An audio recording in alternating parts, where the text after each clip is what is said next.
For those of you who are not familiar with the Beyond Bitcoin Hangout series, here in Mumble, you are able to press that little red button up in the top left corner of Mumble, and it opens up your recorder. It's one of the only places in the VoIP ecosystem where you can record your conversations and create content directly from here.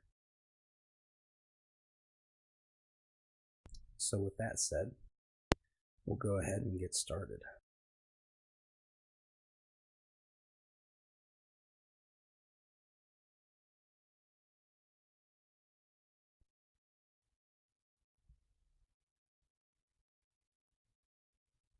Welcome everybody to another Beyond Bitcoin BitShares open source Hangout.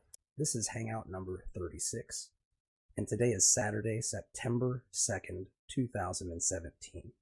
Welcome to our new Saturday Hangouts. Now with that said, we have an agenda here that is open sourced and created via the Steam posts that we post every week. They are called the BitShares Open Source Agenda Rsvp threads. For anybody who is a member of the BitShares community who wants to provide value via worker proposals, conversation topics that they believe are important for BitShares on the whole, and other important avenues that maybe I haven't covered here, you are able to join up Rsvp with the topic of your choice and come on and speak about that topic, push initiatives. And in addition, we give out the same amount of Beyond Bits every week that we earn in our Rsvp post to the people who participate in these. So thank you everybody who does participate in them, and I will be giving you guys tokens as soon as the payout from this comes out. So with that said, we will get started. Today we will have CM Steam and Talkinator, and both of them will be talking about separate issues. CM Steam will be talking about BSIP 0023, share dropping a UIA against external cryptocurrencies from BitShares. After which he's going to talk about BSIP 0024, locking BitShares away as influence for voting privileges on the BitShares network. That'll be followed by collected fees report for July 2017. And today I will go ahead, before we start on them, I will say thank you, but we will also go through really quickly the BitShares State of the Network report excerpt from Steam Power on the steamit.com website.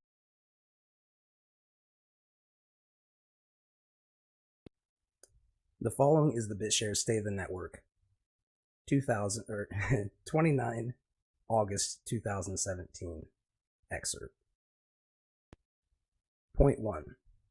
Tony Lane Casserly at TLC on Steemit, the Joan of Arc in Bitcoin and blockchain technologies, has joined the Billion Hero campaign. Point 2. This week the founders of Door.one have announced an upcoming project to launch a new exchange on the BitShares network. Door.one will have a web and mobile presence, which are both currently in development. Looking at announcement, they have a very aggressive roadmap. You can find more information at the BitShares Talk forums. Next point is Talkinator has released a fee report for the BitShares network for the month of July. Next on the list is CM Steam, who has drafted 2 new BSIPs, BitShares Improvement Proposals. BSIP 23, which is the share dropping. BitShares BSIP 24, titled Locking BitShares Away as BitShares Influence. And CM has written a number of the previously published BSIPs, and these two, as the previous ones, are well written with a huge amount of detail on the subject matter. Please feel free to go and check out those on GitHub. Rsvp has been working on an updated design for the BitShares.org website. You can view his latest progress at BitShares.org. Next is article has been released on Medium this week, titled Unbanking the Banked, written by Michael X, overviewing BitSpark's recent migration plans to the BitShares network and what it means for the movement of money globally. You can find the article on medium.com/MichaelX7. Next, Stan has mentioned on Telegram this week he has an upcoming interview with the community from Pirates Without Borders. Pirates Without Borders is an international association of pirates. Unlike PPI, it accepts individuals as members and is itself a member organization of the Pirate Parties International. So Stan is putting on his pirate hat. Arr. Up next, Virtual Growth is doing a weekly market update and a token giveaway. Check out his post and vote on your favorite asset here, which is at Virtual Growth's Steemit account. If you leave the BitShares username and you comment, you may even be one of the lucky recipients of the token giveaway. So he actually gives away these tokens. So consider participating and getting some tokens on the BitShares network. Now, with that said, I want to thank CM Steem and Talkinator for being consistent community representatives and being very transparent about the things that they would like to do and the things that they are adding value to the BitShares network with. I urge everybody else to follow their lead and look at what they do, because they are providing a very good template for how to build value in the BitShares network and how to leverage this grassroots instrument that we are fine-tuning every week called Beyond Bitcoin to help build up the community that started and helped us to get to where we are today. So with that said, CM Steem, I'll go ahead and I'll step back and I'll let you go ahead and talk about the BSIP 23 and then move on to BSIP 24 if that's okay with you. Yeah, sure. Okay, so a few weeks ago, I got on talking about how we should be taking past discussions we all have and forming them into cohesive, BSIP documents, because we have these big discussions. We come up with great ideas, then we don't really formalize the outcome of those ideas, then it would be months later at the topic would come back up again, and we'd be like, we've made no progress. Why is this the case? And so I took it upon myself to begin writing these BSIPs, and I've made like 6 or 7 at this point. I can't quite remember the exact figure. So BSIP 23, the sheer dropping of a user issued asset against an external cryptocurrency. So the idea was, several weeks ago, Stan and myself and a couple other users on Telegram are talking about the idea of sheer dropping a user issued asset against all the Bitcoin holders, for the August 1st, hard fork date between, SegWit and Bitcoin Cash. And, they went ahead with that, and they've created the Fast Bitcoin website. Cryptonomics even created their Fast Bitcoin token, but in the meantime, I'm not in Cryptonomics. I don't work for them, I felt that a lot of the documentation that we would need to issue as tokens similarly to Fast Bitcoin, was just not in existence. So I created this BSIP, and it basically calls for the standardization of the snapshot process, how to claim the user issued assets, and it's got a bunch of discussions. So with regards to the specifications of the BSIP 23, so the standardized snapshot process, I basically summarized a research document by Joy Krug. Basically, it's titled Sidecoin. So taking the beginning steps of that, basically how to dump the unspent transactions, which is from like Bitcoin, which is what we base a snapshot upon, right? So it's basically who has what balances in their addresses at that moment in time. Also describe, what are possible tools that you could use, the tools that they used in the Sidecoin paper require like 30 gigs of RAM, so it's quite resource intensive. So it's actually more plausible to do a snapshot against a small altcoin than it is against Bitcoin, because we figured that the snapshot file would be like 3 gigs in size, which is pretty crazy. So I went on to figure out, okay, how would we create a Genesis file for this? The format of how we would include this data in the blockchain is still up in the air a wee bit. I'll get on that later, but I did some analysis of the Genesis files included in, the snapshot and share drop from ProtoShares to BitShares X, from ProtoShares to ProtoShares DPoS, that short-term project that occurred. Also did, analyze the Genesis file from BTSX to BitShares 2.0. Similarly for PureShares, Descent, GoLoss, and just a manner of like, okay, how did all these other projects take a snapshot of an external platform, or the assets in an external cryptocurrency network, and how did they then issue that on their new platform? So it is quite easy to actually share drop a core asset upon a new network. It's Fuzzy's asking how much does it cost to do a share drop for a new blockchain core asset. It doesn't really cost anything because it's like one of the first operations you do. You import the Genesis file, but so I then created like an example share drop Genesis format. Following the similar Genesis files that all these other projects did. But yeah, so how would we actually go about claiming the user data's assets on the BitShares DEX? First, we need to include the data in the network, and this is where we need some developer input. In fact, the developer input areas I require are how would we include the snapshot Genesis data in the blockchain? Would we go about storing the data in many transactions on the network, or would it be a matter of, specifying this, say, Bitcoin Genesis snapshot file alongside the BitShares Genesis.json file when you start up a full node, or a witness node, which is currently the process for starting up a witness node. You specify, okay, this is the BitShares Genesis file. Yeah, it's actually going to be quite expensive if it is a matter of including it inside transactions. For Bitcoin, at least, if we were not to prune all of the addresses, the recipients, we're looking at like several gigs in size, so probably several 100,000 BitShares at least in transaction fees, I'd think.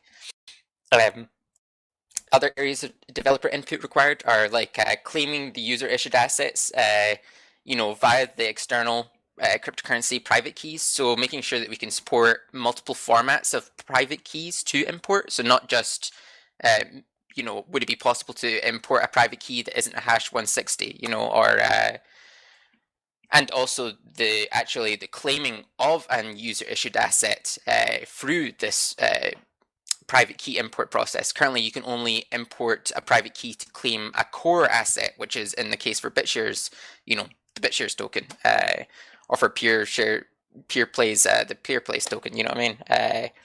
And likewise, another topic that requires some developer input is, do we need to pre-register share drop recipient accounts, or can we just specify that this is a key that has a certain amount of rewards allocated to it, and when someone that has got an account claims that key, they get that money sent to their existing BitShares account.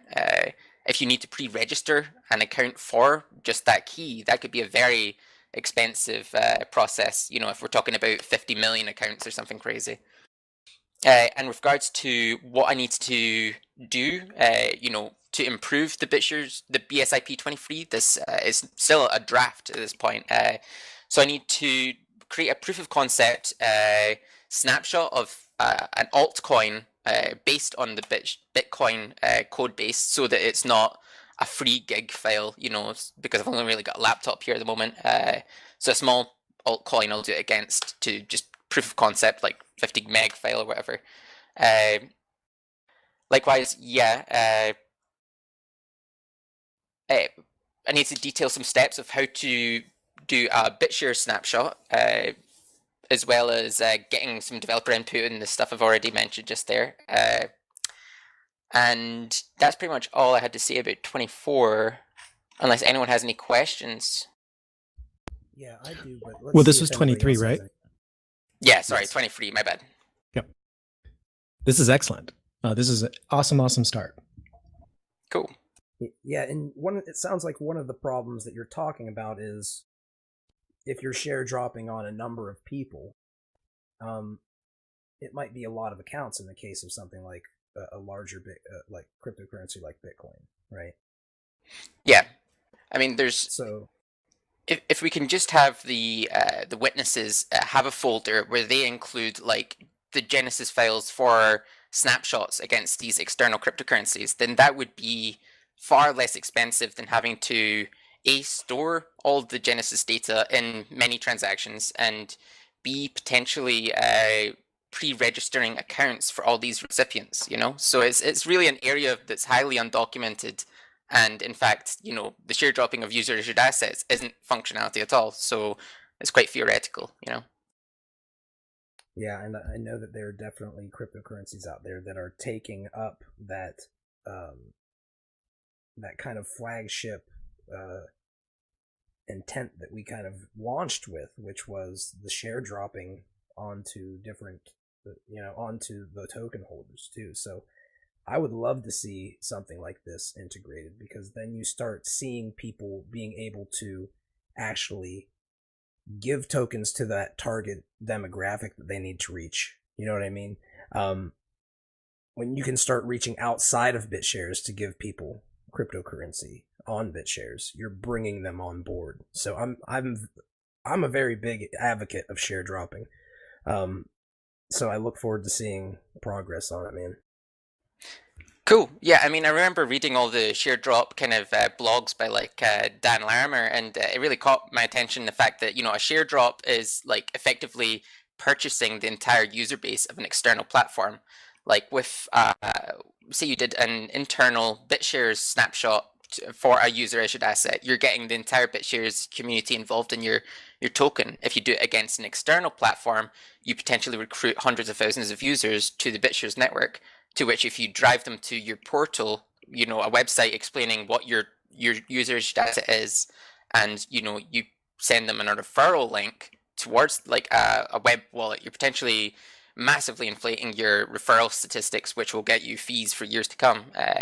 But in terms of other reasons, you know, the rationale behind why this is an interesting idea, in my opinion, you know, we could potentially create complex snapshots, you know, combined, you know, top 20, 50 cryptocurrencies, or, you know, we could target if ICOs have done, you know, if they have public information on who donated and with what addresses, then we could, you know, similarly take a snapshot of all the ICOs that have occurred and, you know, recruit them to the BTS DEX, as well as offering, you know, disaster recovery for altcoins. So say we create a standardized process for easily creating a snapshot file that's compatible with the share drop process for an altcoin, and they do this regularly, and then they come into some severe network issues. Say a Bitcoin exploit is found and every altcoin is affected, and some of those currencies just don't have the developer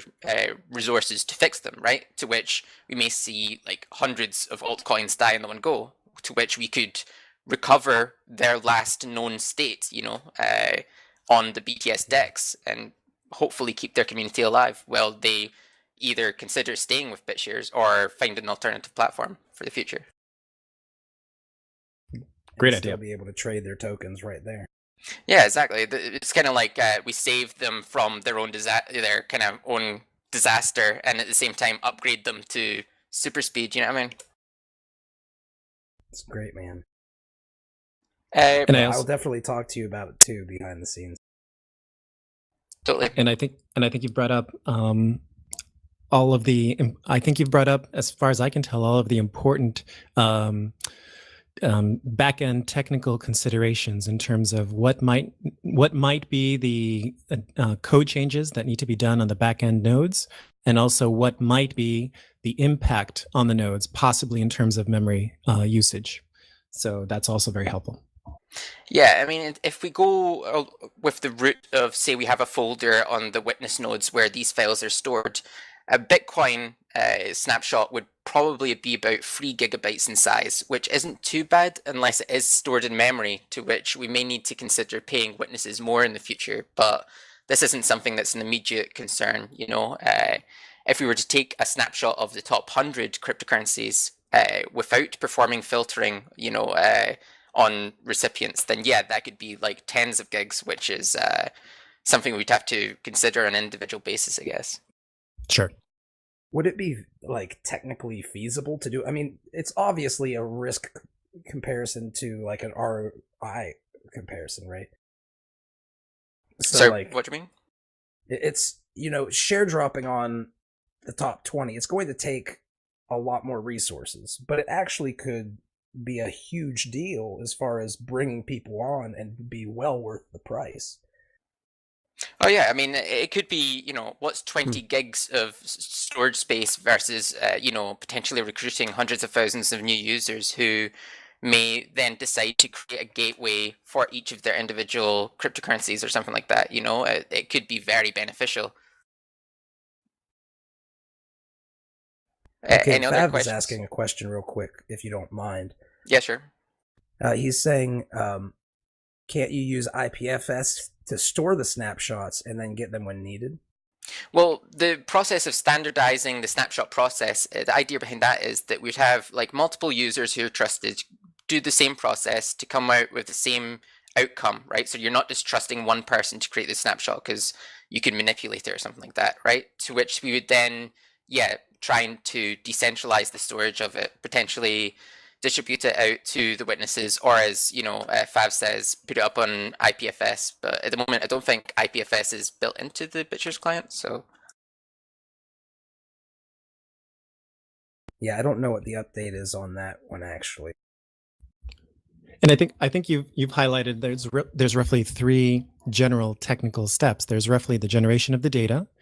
Then the second part is how does a witness node know about that data? Whether that's a separate general question. And then 3, that you've also highlighted is how might the node use that information? Does it need to be loaded up into memory, or is it simply available on the file system and can be looked up dynamically so that it does not consume more memory? So I think those are 3 general steps. Yeah. And the fourth one you brought up, which is what do we do? What do we port it into? Do we need to pre-register accounts, or can the user claiming it create an account on the fly? Yeah, exactly. And then like a final step would be how to actually finally claim the user's issued asset through this import key, because you can only do the core asset at the moment. Stan is asking, so can this be used to free the fast Bitcoins? So yeah, it's generally, it was along the same idea as the fast Bitcoin idea, and it could be done against any cryptocurrency. So yeah, it's very similar research, which I'd hope you guys would give a one over and check it out, see if it'd help out. Yep. And so if I could just chime in, I think one thing that this BSIP does not address, and not that it could, but which is just a separate technical aspect regarding fast Bitcoins, is what about the not yet mined Bitcoins? So that's a separate issue. Yeah, totally. I mean, I guess that's on an individual snapshot basis. I mean, you can take a snapshot and it's just have the current coins that have been created. And then if you've, issued an asset that's got the full amount, then the rest of those tokens are up to your discretion as the user issued asset issuer, So there could be multiple variations of fast Bitcoin, one that did, destroy the coins, one that, say, put them all into vesting balances and distributed that vesting balance proportional to the snapshot holders, or the snapshot balance holders, so that over the next, say, 10 years, you get the rest of the coins just based on the amount of coins you had at that snapshot point. That's an interesting idea. Alternatively, those coins could be, designated to maybe the reserve pool, but the reserve pool doesn't hold user-issued assets, so that's another topic entirely. Yeah. I personally prefer the idea of those coins not existing, just being burnt, so that, by comparison, the normal Bitcoin networks are inflating massively, Yeah, at least initially I lean that way as well. Any other questions regarding BSIP 23 before I move on to BSIP 24? Yeah, I did have a question, and it was in the way of, I've heard it explained to me from Xerox that these operations is what you're really paying for. So the operations themselves wouldn't be an individual transaction, but maybe could be multiple transactions, or maybe it's better to say I can kind of like push tokens out to everybody in one transaction to a list of people. Is that how it works? Well, I think there is a maximum block size within BitShares that we would have to account for if we were having to store this data within, transactions. Say we were to send blocks of like 1,000 potential claimants, for our user issued asset. We'd have to do maybe 20,000 of these large transaction operations, maybe, if we weren't storing it as a file. So even with the current block size, like maybe allowing 1,000, let's just say that's what it is, 1,000 accounts to be sent to at one time in one operation. Yeah, you're saying that it might be 20,000 of those because there's such a large list of accounts to share drop on. Yeah, quite possibly. I mean, it's worth some developer input on how when you initially start up a graphene chain, how the Genesis data is actually stored in the network. If it's included in one big transaction at the beginning, that would be quite a useful insight. But in terms of snapshot size, from BitShares X or BTS 0.9x to BitShares 2.0, the snapshot file was only like 35 megabytes in size when we're comparing that to a potential 3 gigabytes for Bitcoin, So it's way bigger. Yeah, definitely. So you're saying essentially we have to kind of account for that, and I would love to find out or hear more information on what the specs would be like as far as how many we could send to in one transaction or one operation. I totally agree. I'd really appreciate such input.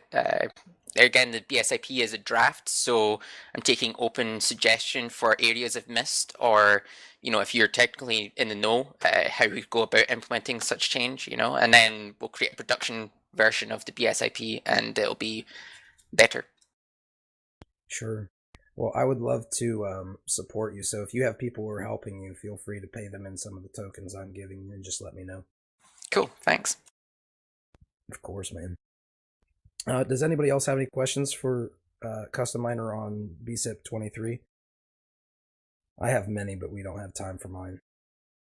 Fav is asking, he's saying BSIPs are a great start, but what's next? How do you find developers? So this BSIP is a draft version, so it's open to like peer review, what's missing, what's wrong, how could we do this or that, developer input, to which we'll create a production kind of final BSIP, to which then we could potentially look into recruiting developers and stuff. At this point, I don't really know what specifically needs developed, so it'd be kind of jumping ahead of where we are, Sure. Well, does anybody else have any questions or comments at this point in time? We can definitely revisit this. I'm sure Custom Miner will bring it totally. back. All right, cool. I'll move on to BSIP 24 quickly then. Sounds good. You've got plenty of time, man. Yeah, cool. So BSIP 24 is titled Locking BitShares Away as BitShares Influence for Voting Privileges on the BTS DEX. So this idea was proposed, I can't remember who specifically by, but with reference to one of the previous BSIPs where, we introduced the topic of coin age, voting age. So like depreciating the weight of votes after like a year or two so as to keep votes fresh. Users pointed out issues with the idea of blacklisting accounts, right? So the idea was that sometimes exchanges or services will vote with their users' BitShares balances without their approval and really without their users' reaction. The users keep their balances on there, so it remains a persistent threat, potentially blocking worker proposals or voting in witnesses that the rest of the network wouldn't really appreciate. Not to point fingers or anything, that's just a general concern that was raised, right?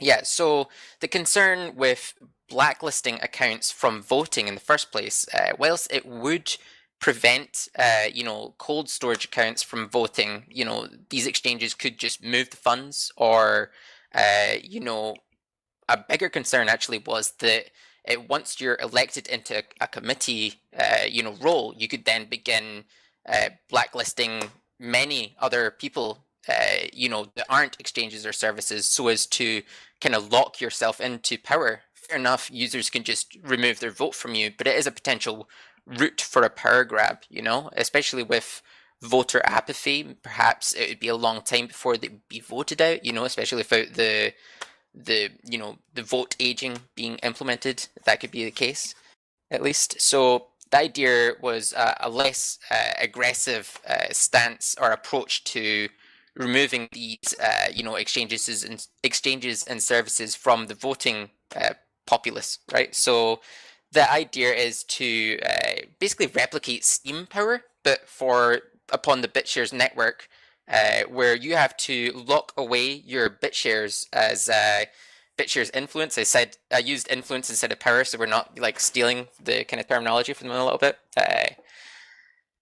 But yeah, so you have to lock it away where you can't move it for a certain amount of time. Maybe you would withdraw it over a set of like a month instead of like over a year, which was originally the case with like Steemit. But this way, if services and exchanges, they would have to lock away their user funds, to which they would effectively be running, a fractional reserve potentially if they were unable to top up their hot wallets with their cold wallets. Likewise, their users might get upset at the fact that their funds that they want to withdraw are completely locked away. I mean, if you're told, oh, you're going to have to wait 4 weeks before we can give you your withdrawal because we've been using your funds to vote, I think that would probably get users annoyed upon that service.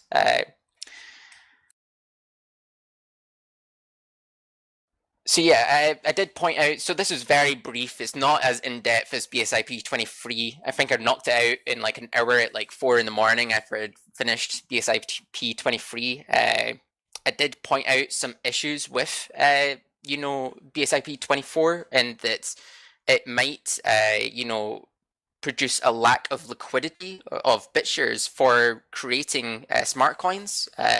So I proposed maybe a faster route to perhaps you could still use your locked away BitShares for borrowing smart coins. That's a possibility to enable, to encourage smart coin liquidity, But on the other hand, where BitShares, if all BitShares are like locked away, that could produce BitShares liquidity problems, which could be a negative. That could also be perceived as a positive, because a lot of people say that, oh, if we lock away tens of millions or hundreds of millions of dollars in smart coins, then there won't be many BitShares on exchanges, so that could be a good thing. It's very unclear if that's a good or a bad thing, but what do you really think? Does anyone kind of read the BSIP 24 and have an opinion? Well, I know that we've talked quite a bit about this in the past Hangouts, and, well, before I get into it, does anybody else have any thoughts on the matter? Yeah, this is Stan. It's never a bad thing to lock up stuff. It just means that if you locked up 90%, that means the remaining 10% are worth 10 times more, but it doesn't make them scarce. Yeah, now, I mean, one thing that, oh, go ahead. A lack of liquidity of BTS could produce, higher fluctuations in both directions. But I mean, if there's significant buying pressure and just not that many coins on the sell side, that could produce, some upward trending price. You know what I mean? Absolutely. And I think just to possibly tie it into something else that has been discussed, which was the idea of possibly profit sharing of fees. Just hypothetically speaking, that could still be profit sharing of fees among tokens that were locked and unlocked. So there would also still be that. Certainly, I wrote previous BSIPs on this topic. The dividends system for both user issued assets and for market pegged assets. It's a good point that we could use the pool of users that hold BitShares influence instead of BitShares itself as dividends claimants, or recipients even. Yeah, because you're putting up that risk, so you get a little bit extra reward. Totally. Yeah, these are the types of things that I'm glad that Steam existed to kind of test some of them out, because I think that maybe without Steam existing to test them out, we might not have such an enriching conversation about this. It would be a lot more question marks. Yeah, totally. I think it has worked with Steam, and the only difficulties with it for BitShares is that it definitely require a hard fork. We would potentially need a long switchover period if we were to suddenly say, okay, the only people that can vote are people with Steam influence, and at the beginning of it being implemented, no one has this influence because no one's locked away their funds yet. Then one person could lock away funds and have full reign over, basically have 100% voting power, so there would need to be a slow switchover period from the old system to the new system, or, migrating the old votes to this new system, you know what I mean? Yeah, I think that's my largest concern about how to treat existing votes and people who acquired stake, assuming the current voting system. Yeah, I think that those people having their own, having an incentive to lock away and be long-term thinkers when they're voting, right? It's really truly trying to align those incentives so the people who are voting are doing it for at least a moderately long-term endeavor, trying to create a lot more value, hopefully, in the network, because this enables us to kind of cut out the people who might try to see a profit motive or an opportunity to profit and also harm the network, right? If you have to lock away tokens to upvote things and distribute tokens, or for various things like projects, then you're in a place where you can build a lot more stuff and you have a lot more people who want to build and just hodl, I think is what they call it. Mm-hmm.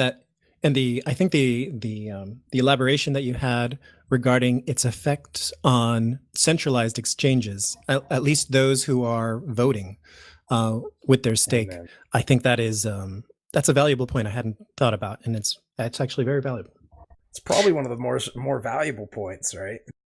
A definite concern is that, however, if these exchanges or services have been voting in the past, with disregard to the users, interests, at hand, what if they were to then just go, all right, we can lock away the funds, and then they get a way larger vote weight than before?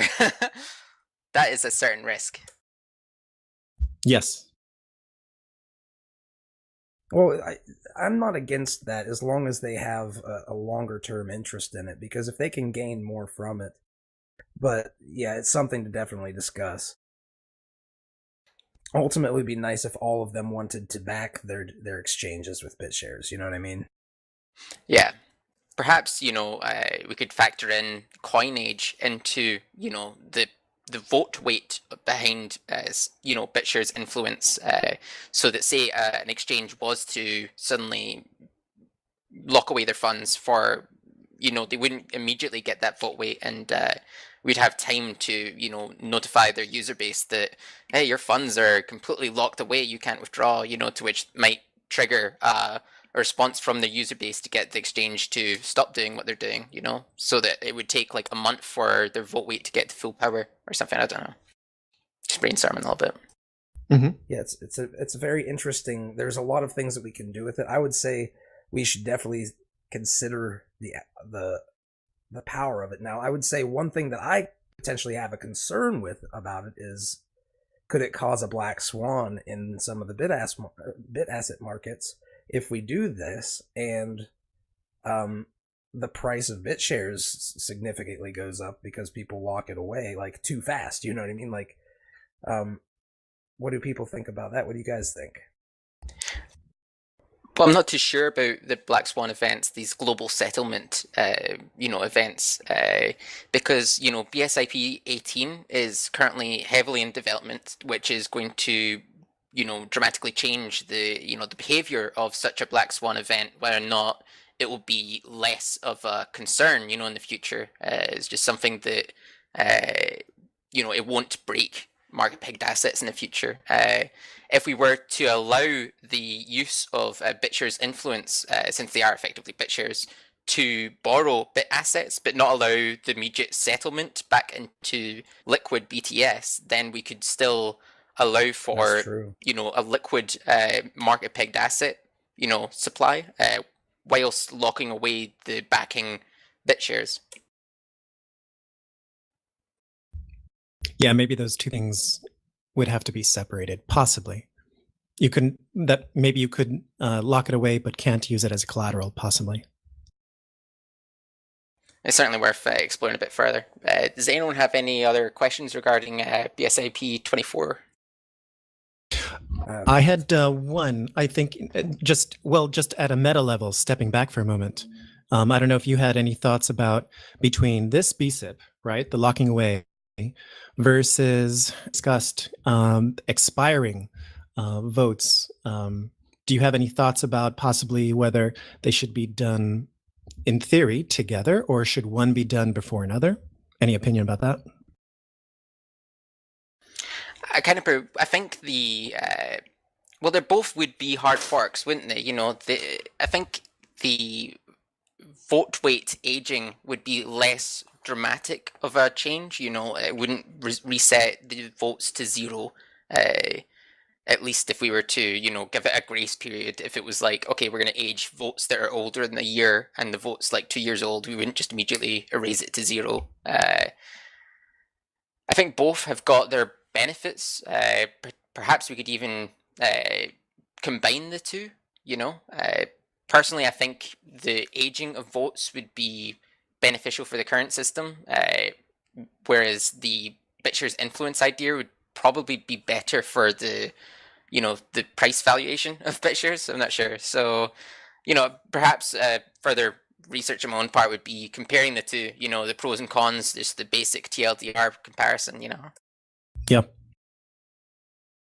Well, this is a very important one. I think that, this is a point that Bytemaster even brought up in the early days. Obviously, it was during the times when he was thinking about alternative iterations of the various things that we could do to kind of mend some of BitShares' own inherent issues, but he found that it's hard to get people to change something when it's uncertain, and it's almost kind of a bad thing in a way to change it without having a way to really test it in a live environment. So it almost makes sense that we learned that this will work, that this will actually give people an incentive to actually really work in the ecosystem a little bit more, you know what I mean? And it gives us the ability to actually leverage our long-term initiative to really support the projects in the ecosystem that maybe otherwise wouldn't have been watered in our little garden, if it were left up to big cold storage accounts on exchanges. Yeah, totally. I mean, you were saying it's difficult to vote for something if it's not been proven. I mean, the Steam power has been proven, to work. It's not caused, Steam to break or anything like that. However, Steam is quite different from the base kind of graphene code base, and different from BitShares itself. And whereas the vote weight, aging hasn't been proven in production yet. So I see your point there. However, I think that it's given sufficient peer review, and even, if these changes were to be proposed, they would have to go through testnet first. If those were proven, then I think it'd be far easier for, the public to accept, Yeah, I'm definitely interested in this, and I'll tell you what, it goes back to, I think, what Fab said. We have to find the developers to help with all this stuff, which is something that I actually am talking about with some people behind the scenes. So we will have it eventually done, and now that I found out we can do the workers through the GUI, that will be done as well, for what we're doing as far as the bringing on developers. Now, with that said, there's one question that came from Acrid, and I answered him, but just for the benefit of those who are listening in, who might not be aware or might have missed it. You said you did propose. He said, would there be a delay to unlock the BitShares once you lock them up for influence? Yes, it wouldn't just be an immediate release. I think at least like a month or something like that would be appropriate. I think that's what it is currently the case for Steam, and there hasn't been an outrage. It was originally like a year for Steam, which people didn't like. They called it like a scam and stuff because it took so long to recover your assets from it if you did want to leave it, I did propose that we could potentially use BitShares influence as collateral for market pegged assets. So if you were wanting to get some funds to say pay rent or something, you could borrow it into existence, and then if BitShares increased in value or whatever, you could then buy it back or your debt back. So it would be locked away for say like a month, and a faster route potentially for borrowing assets. Cool. Well, is there anything else that anybody would like to bring up with respect to this? I know there's one more question. But if anybody else has not asked one, otherwise we'll go ahead and I'll just thank Custom Miner. Really, man, thank you for everything you're doing.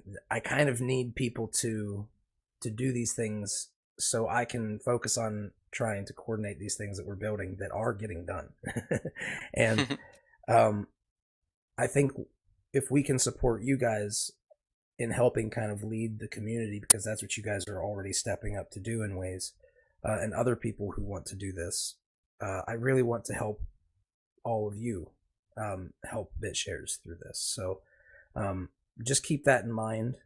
You can get paid for helping BitShares. You can get paid by just following what people like Custom Miner and Talkinator here are doing, and things like what G-Chicken, aka at Steam Power on Steam, it's doing. These are the people who are kind of pushing forward. Program where Fav created for BitShares.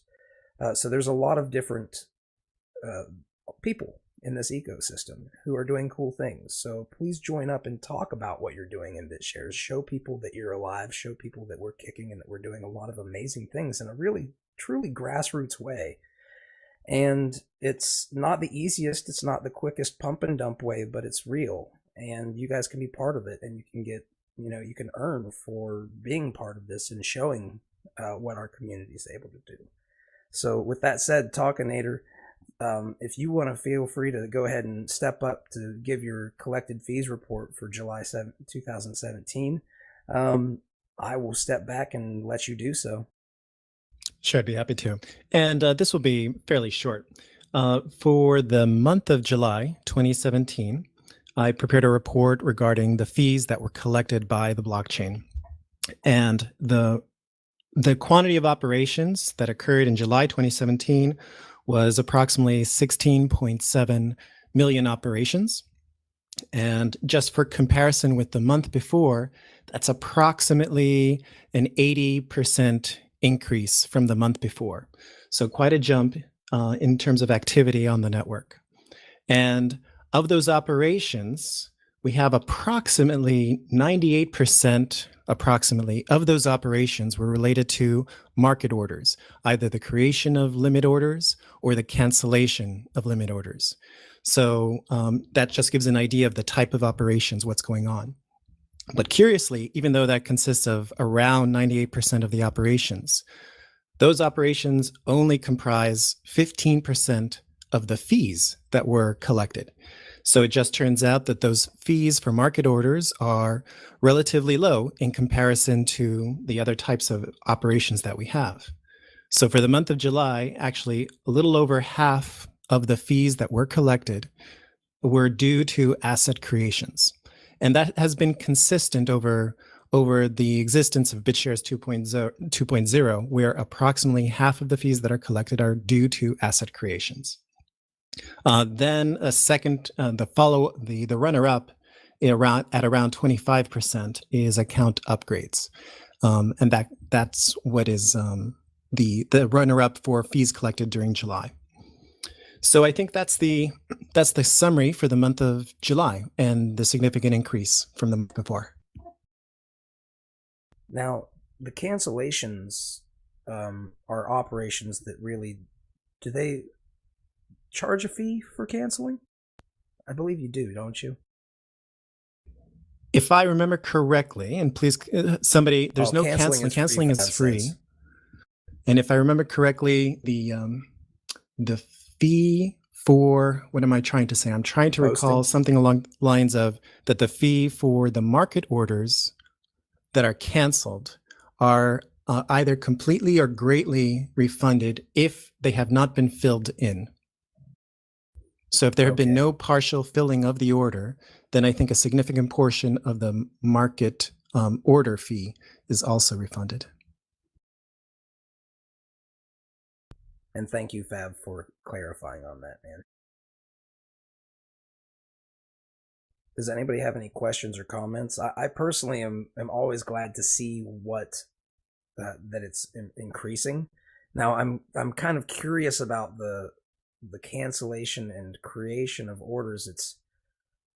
It could be a good thing or it could be a bad thing. I don't know the breakdown and how many cancellations as opposed to created and filled orders, but I would assume that it doesn't really matter if it's talking about the amount of fees that are collected from both. Yeah, the number was approximately, if the number of market orders is let's say X, then the number of market order cancellations is approximately 0.98x. So around 98% of the orders that are created are canceled, approximately. But they're paying fees. They're just paying substantially less to cancel them. Yeah. Okay, well that's interesting. So specifically, during July, 14% of the fees were due to creating a market order, and approximately 1% of the fees were due to canceling the market order. So you're paying either way. You're just paying less to cancel. But so the BitShares isn't really having any issues with this. It's just kind of almost, man, that's a lot of canceled orders. Yeah, I think a lot of it is due to market making. Yeah, bots. Good point. Because when you look at the different exchanges, you see the bots, they start a market and then they cancel it, and then they start it and they cancel it, and they try to like put big blocks in there for anybody who's new. Like when you look at it and somebody puts in like $25,000 worth of a coin to buy at this point, it's going to tend to raise the price past that, and then they'll take away that canceled order. So yeah, okay, I see.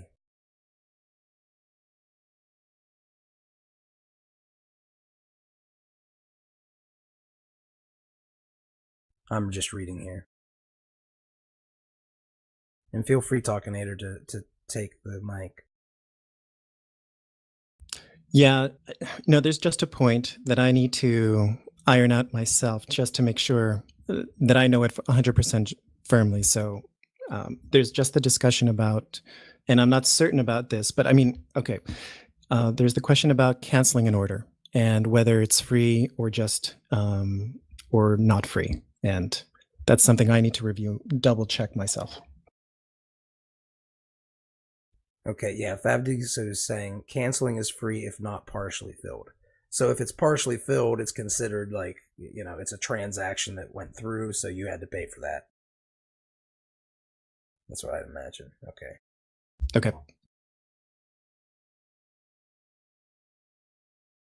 Wow. And he also says the DAC pool received 140K BTS, and that's $20,000. Yeah, so that's a good point, right? So the numbers that I'm reporting here are the collected fees that were collected by the blockchain. Then there's a separate, let's say, a step 2, which is not discussed in this report, which is how are those fees subsequently distributed?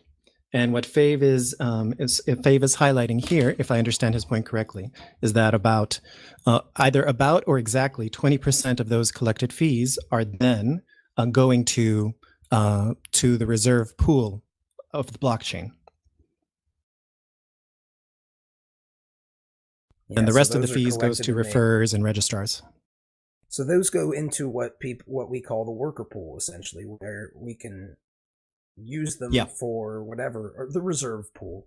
But I always call it the worker pool, you know, because that's where worker funding comes from. So these reports are actually also giving the amount of income that are coming in from this. So the people who are listening to this, we're actually making money all the time for these different BSIPs and worker proposals. So this is a really good report for everybody to support. And I hope that you upload all your stuff, Taco, because it's good stuff, man. Thanks. Real quick, before we have about 4 minutes, and is there anything that anybody else would like to say before I move on to just really quick ask everybody about whitelists, a whitelisting question?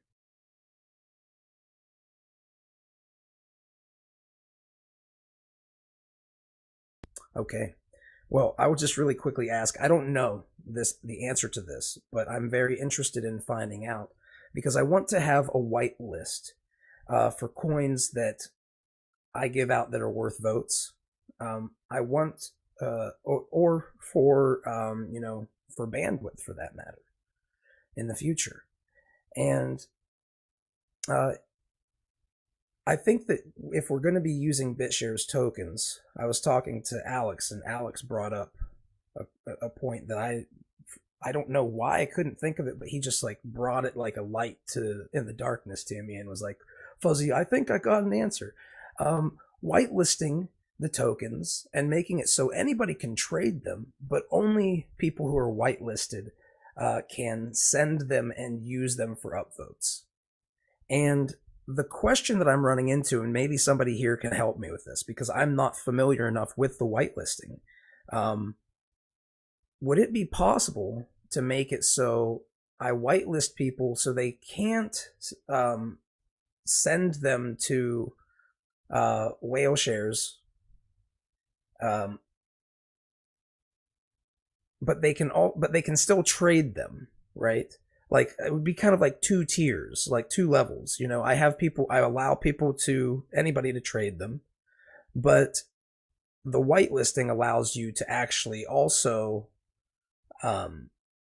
get upvotes, which I'm thinking maybe it has to be on our end to add that whitelisting feature, but maybe it's possible to do it from BitShares itself. I'm not sure. Yeah, I think whitelisting is for both trading and holding. So you could have it like, say you require the user to send your Steam account or your BitShares account a very, very small amount of funds with a memo that says like, this is my account registering. That way they get a clean slate, they get added to the whitelist. Then if they then do something malicious, you can then change their, reputation and perhaps take them off the whitelist. But yeah, the whitelist though, because when I was talking about it, it was more from the Fuzzy's back end, not from BitShares, because I don't think it's a separate list for whitelist for trading versus transfers. I do think that by implementing a whitelist on BitShares, you may significantly reduce the trading activity. Is the only downside, as opposed to say on whaleshares.net having the user put in the username or something like that, and as well as the the URL, and when they click the button saying I want to upvote this, it says, yo, you can't upvote this because you're not on the whitelist. Do these steps, or you've been banned, or something like that. However, users may be used to just directly voting through the the BitShares client and might not see that message. And one possible hack to prevent transfer, assuming that there isn't a more elegant way, is that you can override a transfer as the issuer of an asset. Yeah, so I guess it would have to, we could have on our end then like a script or something that runs for, and it kind of like sorts between this is a whitelisted account, this isn't a whitelisted account on BitShares, and the whitelisted accounts can, yeah, it doesn't have to change anything on the BitShares end, it just has to change it on our end. And we can say that it, man, this is a difficult one for me, and you guys are giving me some good input. I would love if you guys would stick around and we could talk about this a little bit after the whale tank, if you guys are able to do it, because here's the reason why. I'm essentially trying to now build guild officers, and I want to prepare us for EOS and trying to let BitShares become the premier DEX for EOS. And I need a team of people who are proven, and BitShares has a team of people who are proven. So if we can kind of position ourselves that way and also help BitShares significantly in the process, and help you guys and give you guys tokens so you can use them to upvote people who help you and form teams, we can start doing some really cool things, I think. And this would just, of course, be the template for us to be able to expand to other communities, especially other crypto communities. Anyway, I want you guys to be, especially, I see a list of them who've been here with BitShares since dang near day one, and some other ones who are quite amazing people who haven't been here forever. I think that there's a lot we can do if we form like a little guild and start leveraging vote tokens and unifies experiences between multiple chains that are being built on Graphene. But that's a longer term thing, and I just really wanted to bring up the whitelisting thing and get your opinions on it really quickly. We can stew about them in the after party, but it's a very important stepping stone, I believe, for what we're doing, especially now that ShareBits is dang near ready to be tested, which the guest list today, by the way, you guys will be given access to help play around with ShareBits and the token sharing platform that is going to take us on to Steemit and PHP-based PHPBB forums and some other cool places like maybe other social media networks. We'll bring tipping to all of them, and we have them working for forums, which is I thought was the most important. This whitelist question is a very, very foundational part for at least the template. We want to, we don't need it to do anything fancy, but we need it to, be something where only people like you guys who I can know that I can trust can take these tokens and leverage them to help people and to build things. Because I know that's what you guys will do with them. Just don't want to open it up too much to scammers and get angst from others. But with that said, thank you guys very much for this week's BitShares Open Agenda Hangout. You guys are very important parts of this, and we couldn't do it without people like CM Steam and Talkinator and Stan doing things behind the scenes, and we've got Alex P. Morris fixing things for basically free. There's a lot of value here, and I just want to let you all know this is here for you to leverage and really talk about the value that you're producing because as we do this, we're going to be building and finishing the building of these tools that will enable you to expand your communities and your own presence and kind of form a network of like-minded people who are bringing real solutions. And it'll all be powered by BitShares technology. So with that said, we will see you next week, every Saturday. Don't forget that, every Saturday now at the same time, 1 p.m. UTC. And make sure to RSVP, get paid, be part of this, do something important. We're just waiting for you. Peace. Peace. Piece of cake.